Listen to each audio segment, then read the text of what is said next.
principal, honorable teachers, and all my dear listeners. First of all, a very great morning to all of you. I am Meenakshi from 11th Sun, and I am proud student of Jain International School.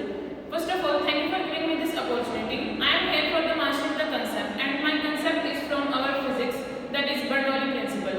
So first of all, let's talk about the history of the Bernoulli principle, where it comes from. So the Bernoulli principle is discovered by the Daniel Bernoulli. He is a Swiss mathematician. He discovered it in 1787 in his book Hydrodynamics. So now let me talk about that from where the Bernoulli principle comes from, on which topic, on which theorem, on which law it based on. So the Bernoulli principle basically based on the law of energy of conservation. So let's talk about the proper definition of the Bernoulli principle. Bernoulli principle states that the streamlined flow of an ideal liquid, the energy remains constant at every cross-sectional area of the pipe through the liquid. So here is the law. So let me consider that what is the first of all let's talk about what is the streamlined flow. Streamlined flow basically the flow that flow in the layers. When the liquid flow in the layers like this, and the opposite of this that was turbulent flow, the liquid when it flow in a zigzag manner. So we are talking about the Bernoulli principle. Bernoulli principle states that it is a conservation of the energy. So what is that energy? So that energy is a sum of the pressure energy plus potential energy plus the kinetic energy, and that is equal to the constant. So the pressure will be considered as pressure by the rho. Rho means here the density plus the potential energy.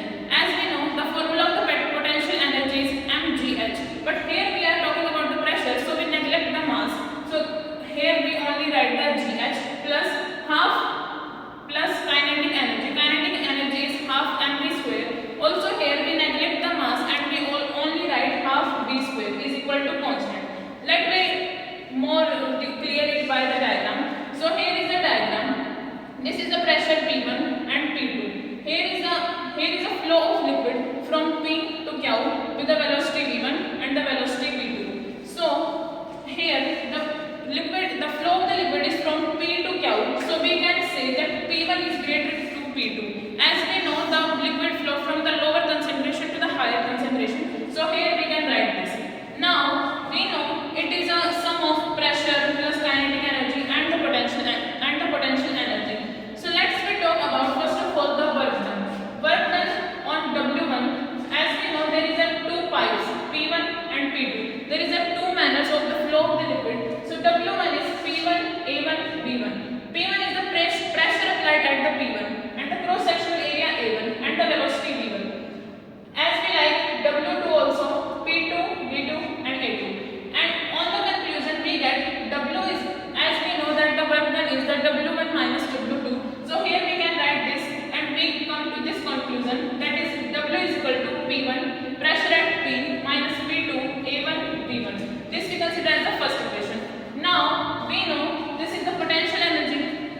Now this potential energy is equal to, from the derivation by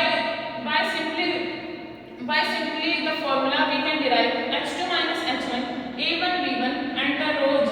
As we know, this is whole the mass that we neglect there and the GH as it is, and the density will be the rho and the G. This is the second equation. Now the kinetic energy, that is half mv. We neglect the mass v square. V square will be written down as like this. Now the sum of the, as we know, this is the Bernoulli principle, and the Bernoulli principle is completely derived from the work energy theorem. That is the sum of the pressure plus the kinetic. As we know, the work energy theorem is the potential energy plus the kinetic energy. So we, after calculating the potential energy and the kinetic energy together, we got this. That is the Bernoulli